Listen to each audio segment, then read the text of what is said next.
like to introduce John Schwartzman, who is the director of photography on Jurassic World. Welcome to the show, John. Thank you guys very much. Yeah, it's an honour having you on the show. First of all, just want to say congratulations on being part of a record-breaking movie. As you know, it's just steamrolling through the box office at the moment. Yeah, no, it's very exciting. I mean, I've been fortunate in my career that I've had a lot of big summer movies, but certainly, including all the Michael Bay movies, none were as big as this. Yeah, I mean, this is currently sitting at the fifth. I'm looking at it now. It's the fifth highest-grossing movie of all time at the moment, and they reckon by the end of its run, it might even be the third. So it could, be sitting right behind Avatar and Titanic, which is a huge, milestone for the Jurassic series. Yeah, I think that this is the sort of second reboot that I've been a part of. I was a part of I did the Amazing Spider-Man with Mark Webb. Also, not unlike Colin, Spider-Man was Mark Webb's second film, having done a small independent movie.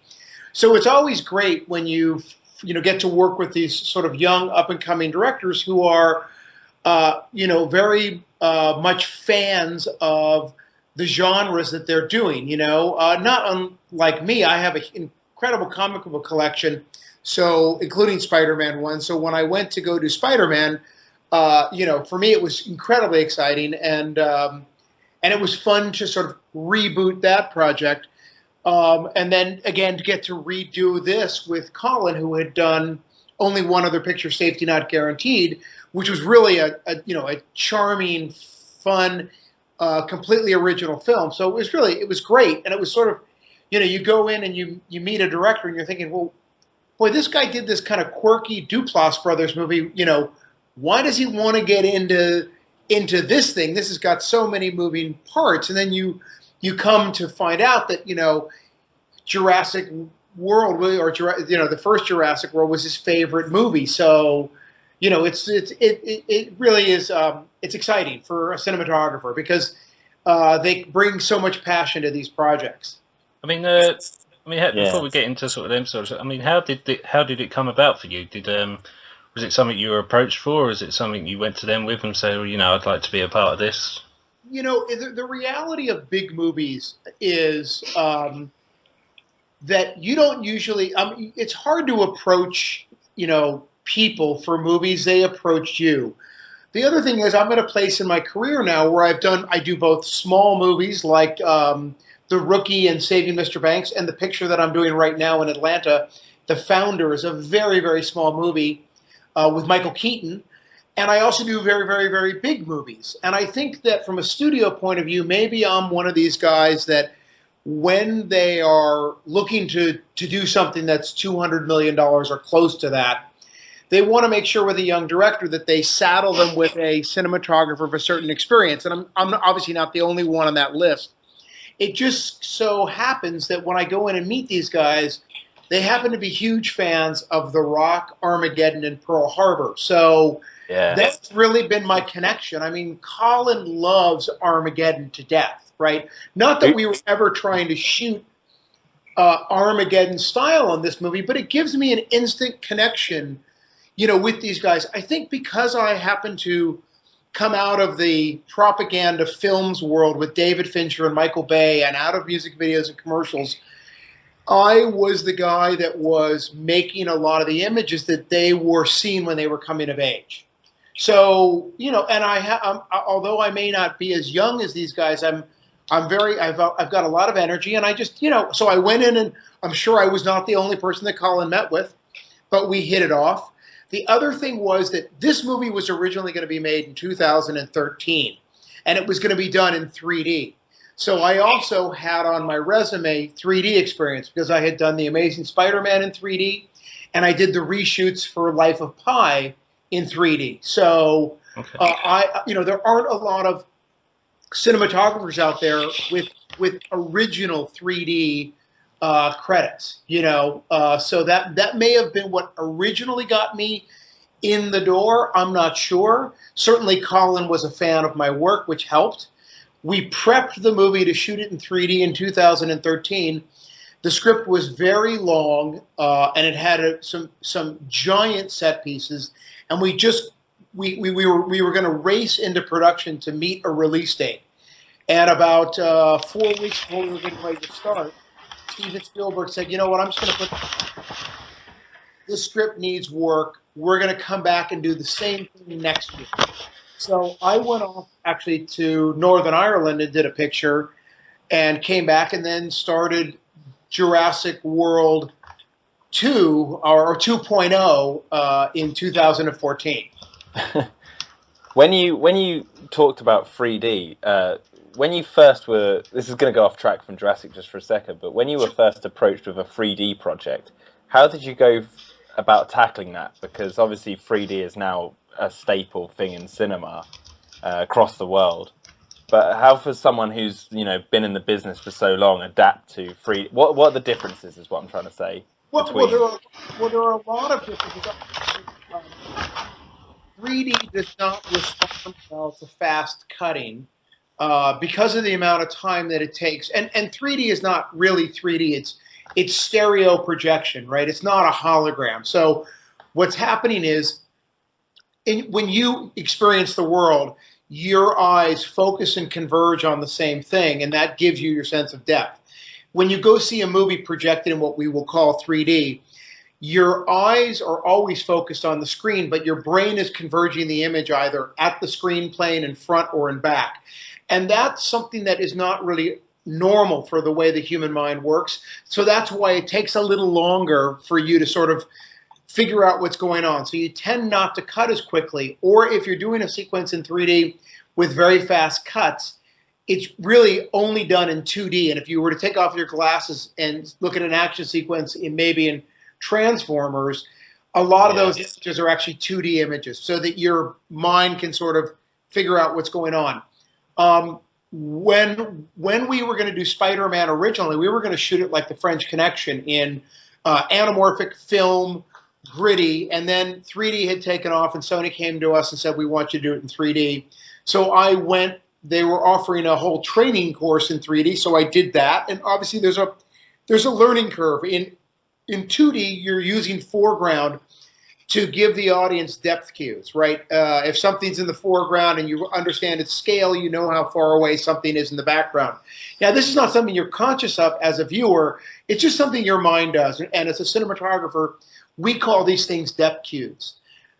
In 3D, you don't use foreground as a depth cue because it tends to float out in the audience. So it's a slightly different way. You tend not to not use foreground, and it's nice to keep the camera moving so the backgrounds kind of constantly change in perspective. And it's a lot of moving parts. It's a lot of infrastructure, which is why very few movies that are released in 3D today are actually shot in 3D. What's happened since Spider-Man is the technology of converting a film from 2D to 3D has gotten a lot better. And certainly the original go-around on Jurassic World, one of our real concerns was lugging all of this electronics into a very wet jungle. Obviously, water and electricity are not a great mix. So, I think the picture would have been we would not have moved with the momentum that we moved with when we did Jurassic World 2.0 2D film, not 2D digital, but 2D motion picture film, which was, a great advantage. Did you talk to any of the other DPs from the other Jurassics, or get inspired by the other 3 movies for this new film? I obviously watched them, and I'm good friends with Janusz, but I didn't have any conversations with anybody about them. We watched them. Colin and I were trying to convince Steven to let us not shoot this anamorphic, but to shoot it widescreen, but he felt that the 2:4 aspect ratio was not high enough for the dinosaurs. So Colin was actually the one who came up with the idea of shooting a 2:1 aspect ratio, which in the days of film would have been very difficult to do because you would have had to generate projector masks for every projector that exists in the world. But nowadays, with what we call DCPs, digital cinema packages, we could make, and I'm going to be speaking kind of technically here, we could make a 2-to-1 aspect ratio movie that fit inside a 1.85 DCP container. And I know that sounds kind of a bunch of gibberish, but what it means, yeah, you might need to explain that in more layman's terms. what it really means is that if you go to the theater and see Jurassic World and they don't set the mask of the screen up properly, there's going to be a slight black bar top and bottom. But the difference between 1.85 and 2.0 from a projection standpoint is fairly subtle. But from a framing standpoint, it's actually makes a huge difference in terms of the way we could compose the movie. And actually, this was a aspect ratio that Vittorio Storaro was trying to push about 20 years ago, when he was really the lead guy working with Sony in the development of HD TV. And I know this only because I happened to spend 7 months as his apprentice on the movie Tucker.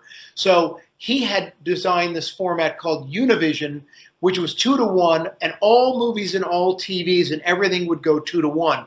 Unfortunately, that never happened. So we have 178 for HD, we have 240, 185, now 2-to-1 for Jurassic World, and 2.2-to-1 for Tomorrowland. So the nice thing is that it doesn't cost you anything to change your aspect ratio, because now it goes out as a digital file.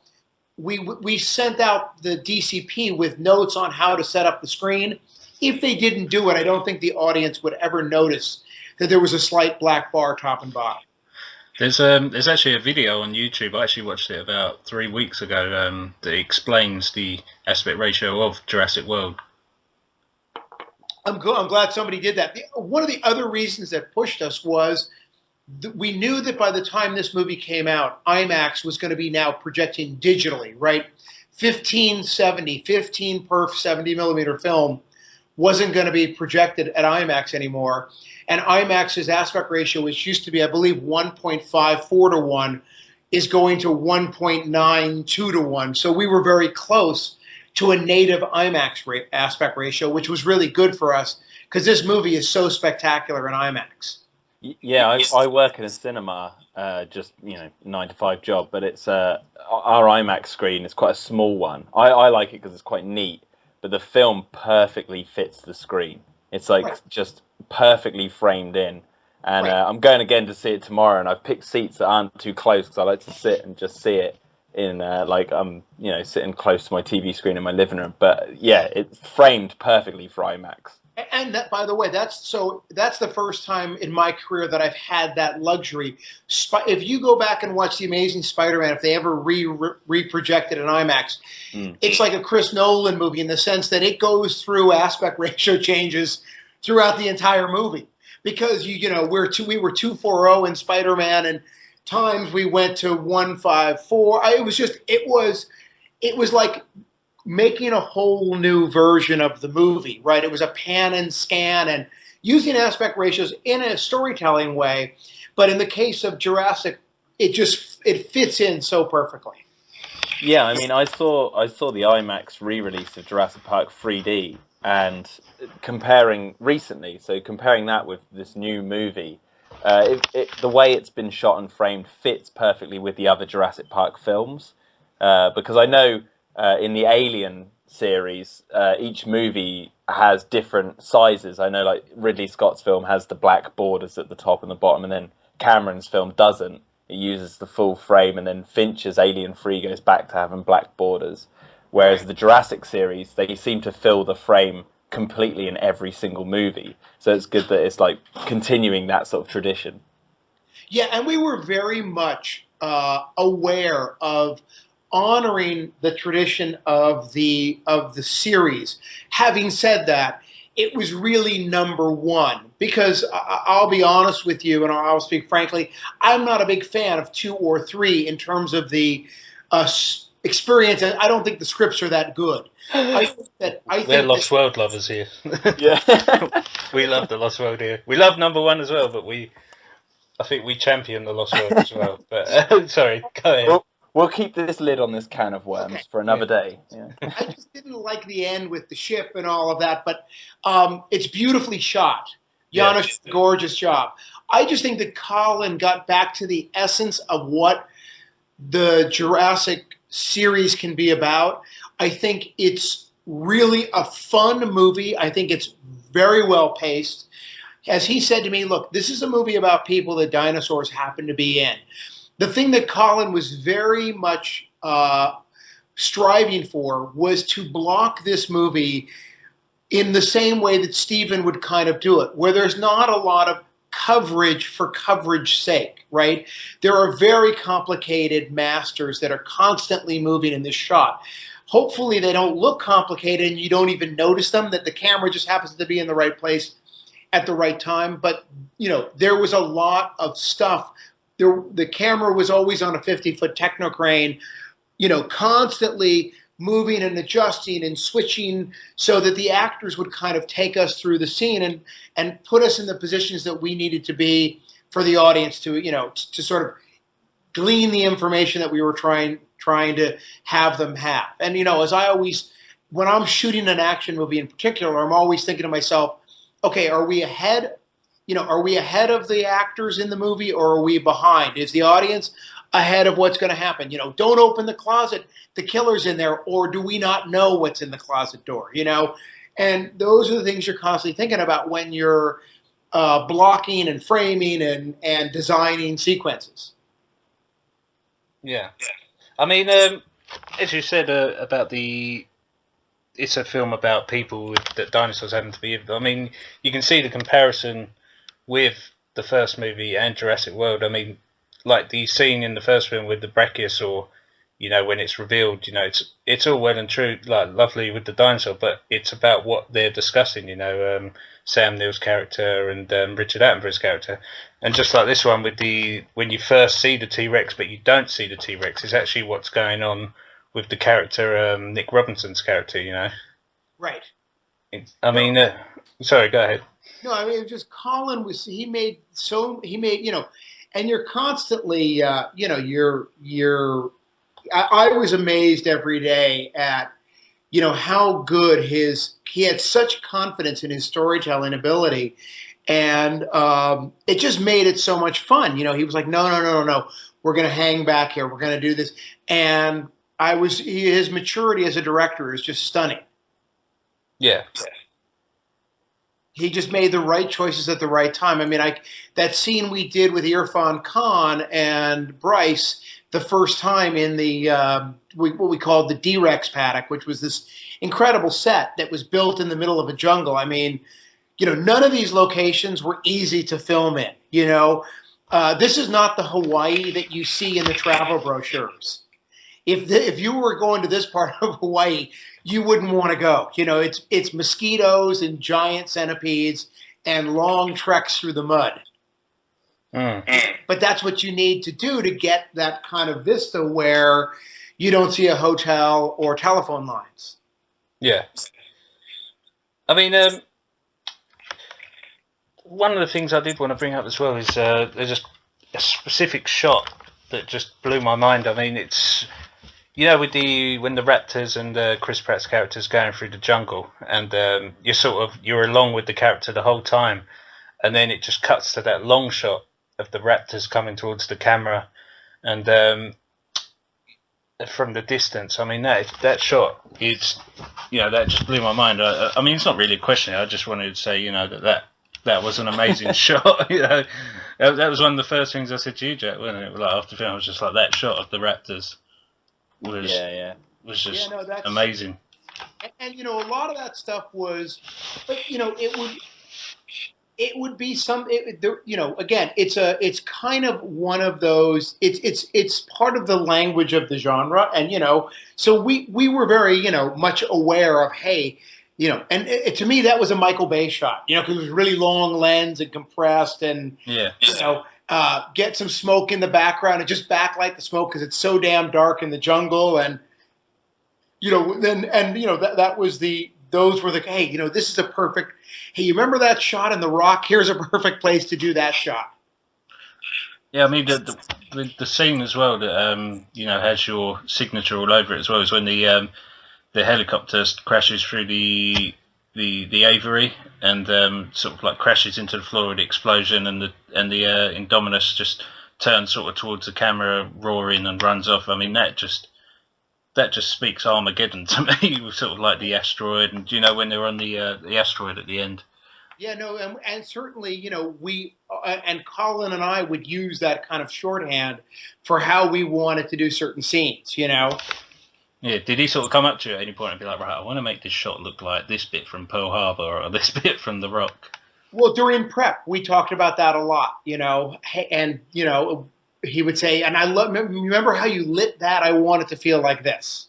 I want it to feel like so and so. And he would say to me, I want Bryce to be as beautiful as Kate Beckinsale was in Pearl Harbor.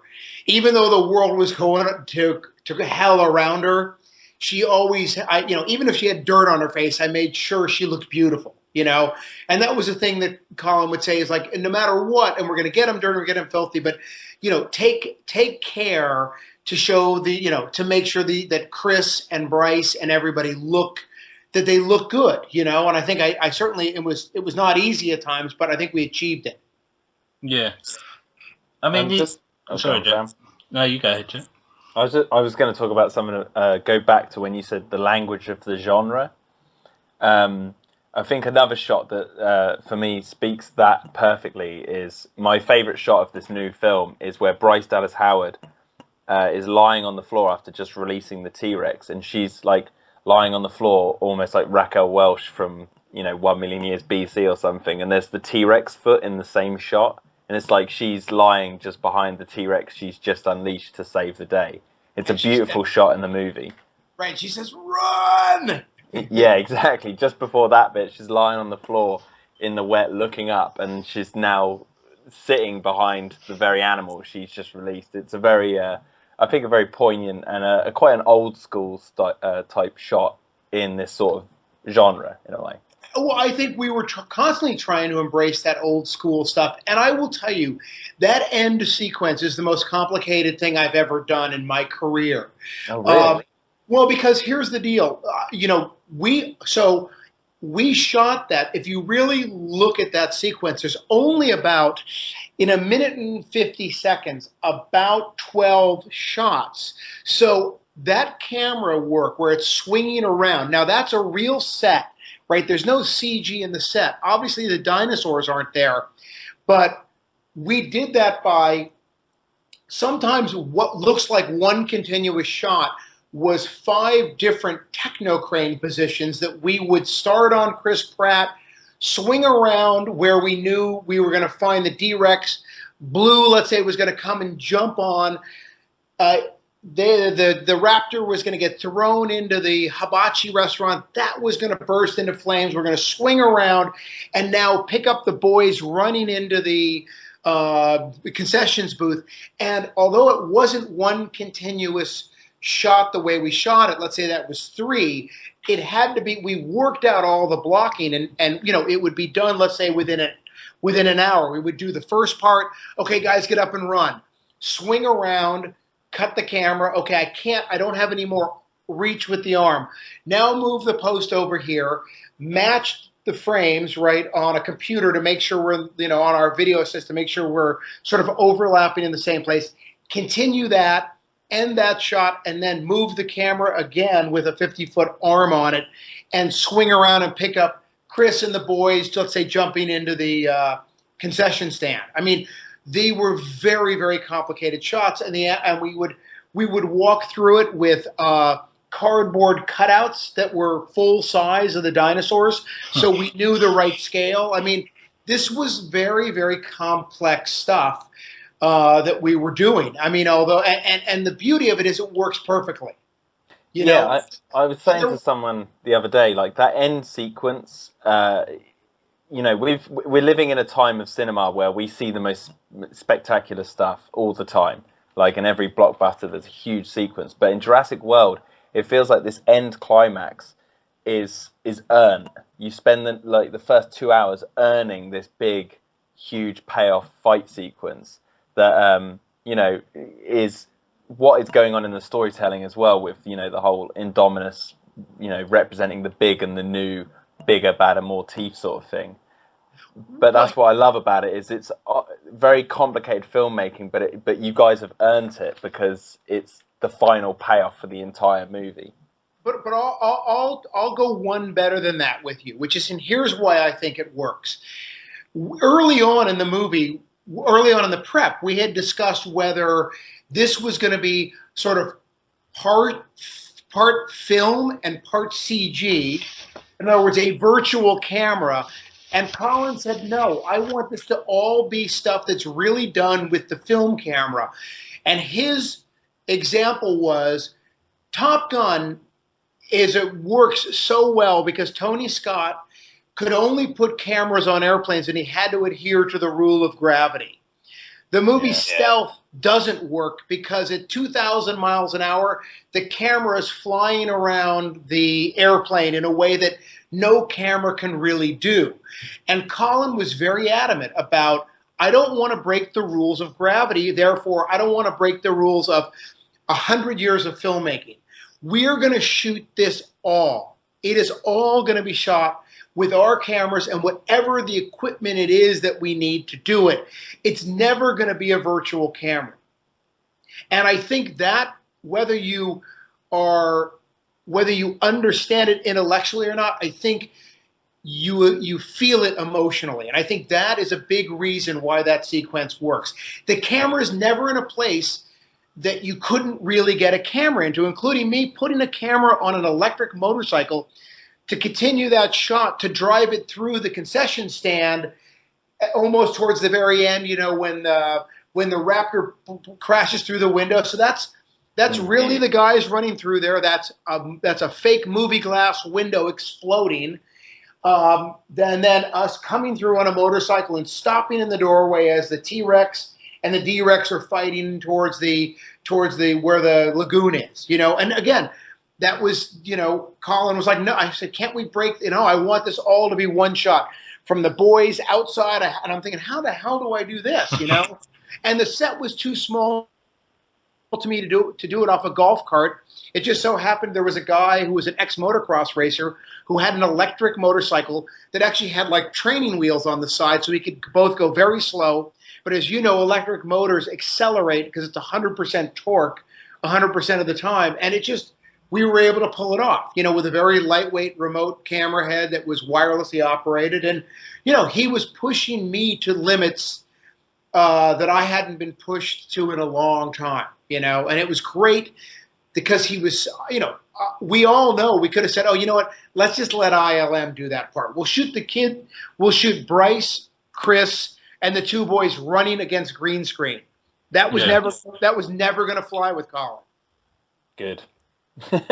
That's good. No, the end product just looks fantastic, and as you said, it has that deeper emotional connection as well because it's real. Okay, so I can tell you that the only blue screen shots in the movie are some shots of the boys from inside the mobile veterinary truck looking out the back. Yeah. And you know why the reason is because they can only work till 11 o'clock at night due to our child labor laws, and it doesn't get dark till almost 9:45 in the summertime in Louisiana, and the location was so far away. So I had the second unit guys go out and do the running, just doing background plates of what we would see out the back door. And we shot the boys on stage with that mobile veterinary vehicle, the Unimog, kind of on rubber tires so we could bounce it around. That was the only thing that we did that was green screen on the entire movie. Wow. You could never tell. So yeah. And that came out of just the fact that, it's like... You were forced to, so... We're in Louisiana. It stays light out very late. Ty can only work till 11 o'clock at night. So what do you got, an hour and 10 minutes? It was not. We shot we only shot 76 days on this movie, which sounds like a lot, but I shot 132 days on Pearl Harbor. So this movie was maybe half the amount of time as Pearl Harbor. We were very efficient with how we worked. Yeah. Oh, excellent. Yeah. I mean, Jack, you got anything else you want to ask John? Well, I haven't really got anything else to ask. I was just going to say congratulations on Jurassic World and all its successes. You've done a fantastic job. As a long-time Jurassic fan, it looked and felt like a new chapter in this franchise that we've been asking and waiting for such a long time, and you nailed it. So congratulations. Well, thank you. And it was so important to us, and we certainly felt. I will say, I certainly felt the weight on my shoulders because I didn't want to, so to speak, screw the pooch on this one, because I too remember seeing Jurassic Park and it being kind of one of those, seminal experiences where, like getting shot in the head with a crystal bullet. And I was a cinematographer by then. I mean, I was working. I had not done anything quite that big. I think when it came out, I hadn't even done The Rock yet, but it was like, oh my God, all bets are off, right? The game has changed. So certainly, it was a lot of responsibility. The great thing was that Stephen and Colin would talk every day, but Stephen never said, and he encouraged Colin. The only thing he said to me one day was, and I've known Stephen, although I've never shot for him, I've known him for a long time. He said to me one day, I think this close-up is too tight. That was the only note I ever got from Stephen was, the close-up of Bryce should be a little looser. Which was, I'll take that as the only criticism I got was, that one shot was, my close-up was a little tight. Yeah. It's pretty good going. Yeah, not bad. Well, I'm so glad you guys enjoyed it. Have you seen it in 2D or 3D or both? I've seen it in both so far. Yeah, same here.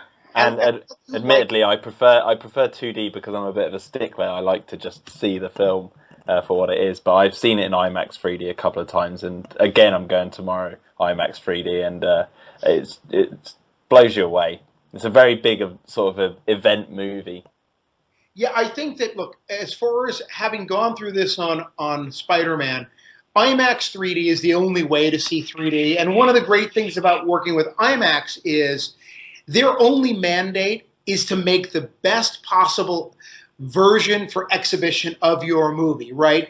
That is their entire business plan. So it's such a joy to go to IMAX and do your color timing, because good enough for IMAX is not good enough, right? And I will tell you that when I sat with Stefan Sonnenfeld, who's color corrected a lot of my movies at Company 3, and we looked at the 2D version of Jurassic World, it is just so beautiful, and I'm so glad we shot it on both 35 and 65 millimeter film, because it's just got a richness and a texture and a depth to it that I don't think digital yet has achieved.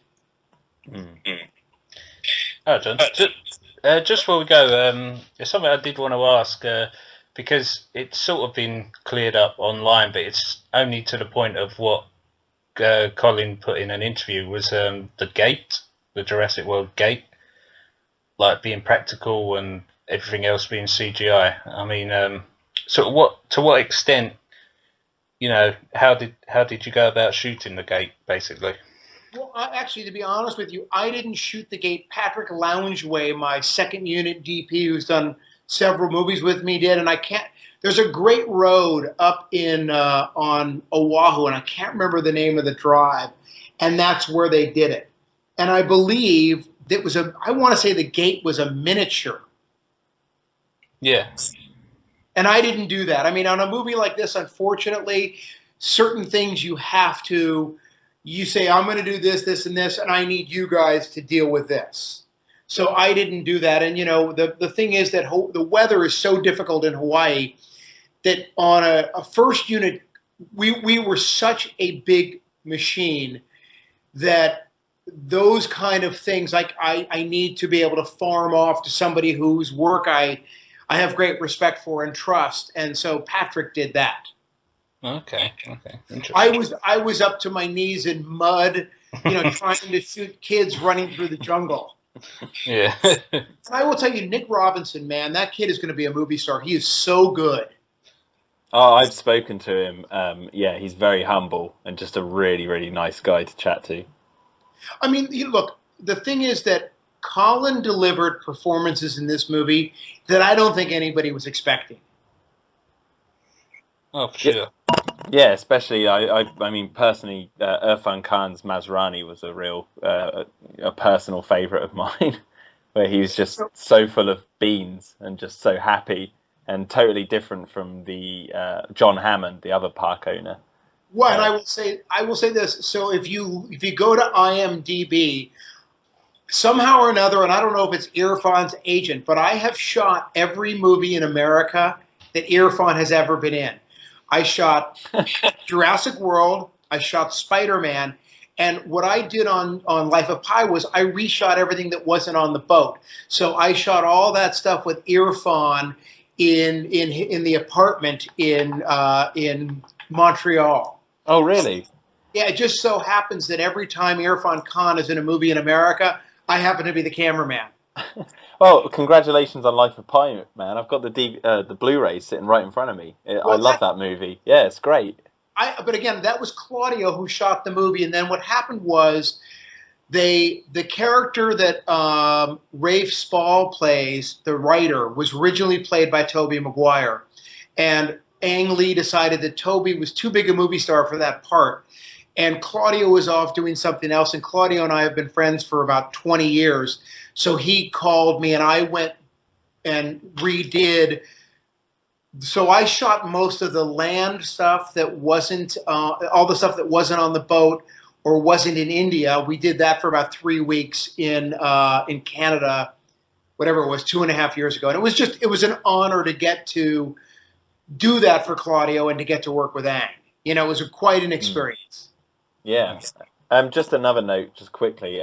You worked on Benny and Joon, right? I did. That was my first sort of studio movie. Yeah, I'm a huge Benny and Joon fan, so I just want to say it's an honor to talk to someone who worked on that movie. It's a personal favorite of mine. It's a really, really charming movie, and I will tell you that is. The reason why. So at the time, I was really into the Proclaimers, and I was constantly playing when we were lighting. Sometimes I like to play music when I light, so I was playing that Proclaimers album, and finally. The director was like, I can't get this out of my head. You forced it into the movie. Yeah. So, and by the way, they hadn't sort of, I don't know if they were big in England, but they really hadn't broken in America. So, that Jeremiah Chechik, the director, was able to, I think we got the rights to those songs for almost nothing. And they worked so perfectly in the movie. Oh, yeah. I was at Glastonbury in summer, the Glastonbury Music Festival in the UK, and the Proclaimers played. Unfortunately, I missed them, but I really did want to see them, but I unfortunately missed them. But yeah, they are doing very well in the UK. Have been for years. My dad is a musician; he covers that song from Benny and Joon. Yeah, what was it like? Sunshine on Spleeth or something. I can't remember the name of the album, but it was such a great album. Yeah. There are those albums in your lifetime, you sort of like that, or you go Husker Du, Flip Your Wig, and all these different kind of, you listen to that album and you suddenly are, oh, I remember where I was doing music videos at this time or whatever. Yeah, definitely. But Benny and Joon's awesome. So yeah, thank you for that. and hopefully in about a year, the picture that I'm working on right now, I think is going to be spectacular. I'm doing a very small movie called The Founder, and it's the story of Ray Kroc, who the McDonald's guy, who I put this in quotation marks, founded McDonald's, and that's by Michael. Wow. And it's a very dark movie, and Michael Keaton is just an exceptional actor, and as great an actor as he is, he's even a nicer person. But we're here in Atlanta. It's about 1,000 degrees and about 1,000% humidity. But we're filming this movie, and we're almost done. And we've done some really beautiful work. I'm very, very, very excited about it. That's exciting. Are they going to make a Happy Meal toy of Michael Keaton's character? As a matter of fact, for 7 years, the McDonald's Corporation has been filing cease and desists letters and lawsuits against this movie being made. This Oh, wow. movie is not something that the McDonald's Corporation is going to be very happy about. It's a very dark story. That if that doesn't sell tickets, I don't know what will. I'm definitely excited, and I've just heard about it through you right now, so I'm gonna check down Really Wikipedia good. right now. It's a really good. So the world of filmmaking today, unfortunately, is you either make a very, very, very big budget tentpole movie, which is a really fun thing to do, or you make a very small movie like this one. The movies that there aren't anything in between. A great film like Clute would never get made today, or if it did, it would get made for $3 million. Whereas in the 70s, that movie had a regular studio budget, and although it wasn't an expensive budget, it was part of a studio release slate. Nowadays, obviously, the kind of pictures that are really kind of adult stories and maybe difficult, or dark material end up being sort of cast into the world of independent film. I'm not saying that's a bad thing. It's just there's been a big sea change in the way studios make movies. Yeah, definitely. I see Laura Dern's also in The Founder. So you've got a Jurassic link right there. Oh, well, that was so funny. So Laura came out here, and I've known Laura for a long time because I grew up in Los Angeles, and I'm connected to the film industry. My brother Jason's an actor, and I've known Laura for, I don't know, 25 years probably. So when she came into town the day before she shot, we went out to brunch just to sort of catch up, and it was the first weekend of the opening weekend of Jurassic World. So I called Colin and I said to him, "Hey, by the way, I'm having lunch with Laura tomorrow." So when I saw her, Colin said, "Well, tell her she's still the queen." So when we went and had brunch, I said to Laura, "Colin sends his love. You're still the queen." And she said, "Fantastic, because this is going to sell so many more Jurassic Park, not DVDs, but downloads." She said, "This is the gift that just keeps on giving for her." She's very happy about the reboot because, I'm sure she's going to get a nice fat check from the iTunes downloads. Yeah, definitely. I know the Jurassic Park theme was #1 in America when Jurassic World was released. People were downloading it on iTunes and all that sort of stuff, and put the theme tune to #1. So DVD sales and stuff have definitely gone up. Yeah. Well, I mean, the movie's done what, 90 million in the UK? Oh, we've actually had Terminator come out, and then Terminator's now been pulled back, and we've put Jurassic in the IMAX screens again, and it sold out last night again, and it's over a month since the film's been out now, and it's still selling out screens here. It's insane. I mean, it's really insane that because the production designer on Terminator, Neil Spizak, was the production designer on Benny and Joon, and he's a good friend, and they were doing Terminator in New Orleans at the same time that we were doing Jurassic. As a matter of fact, our stages were right next to each other, so we would visit each other.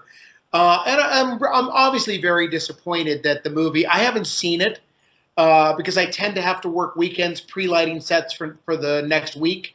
So I don't know if it's good or not, but you always want these movies to succeed. I certainly do. There's no gloating on. I mean, I knew Jurassic World was going to be a big hit. I certainly did not expect it to be this big a hit. I knew when I saw it put together, I thought to myself, wow, this movie's just under 2 hours, and it has the perfect build.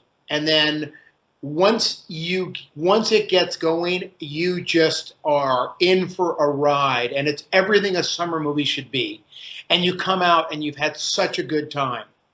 Yeah, I've heard so many people say it feels like an Amblin movie, and I'm only now really sort of understanding what that means, because obviously Amblin Entertainment don't necessarily bring out a film every year or anything, but it has that like sort of old school filmmaking feel to it. It feels very much like Indiana Jones in the sense that it's the swashbuckling adventure.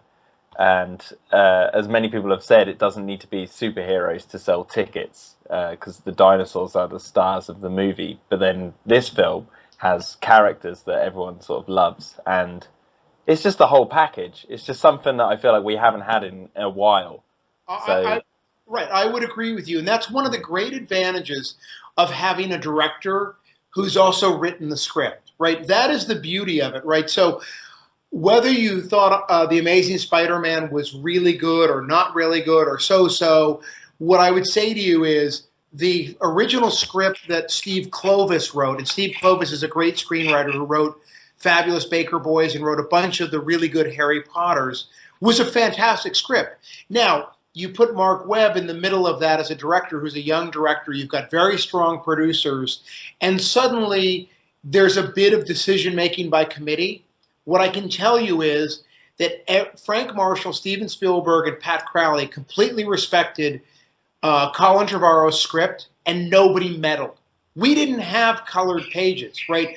Every time a scene gets rewritten in a script, you get what's called a colored page. And there are different colors, and literally there's a history of, okay, so your first rewrite are yellow pages, then they're blue pages, then they're pink pages, and I may be getting it wrong, but I can show you scripts that I have, like National Treasure. It's 128 colors of a Crayola box.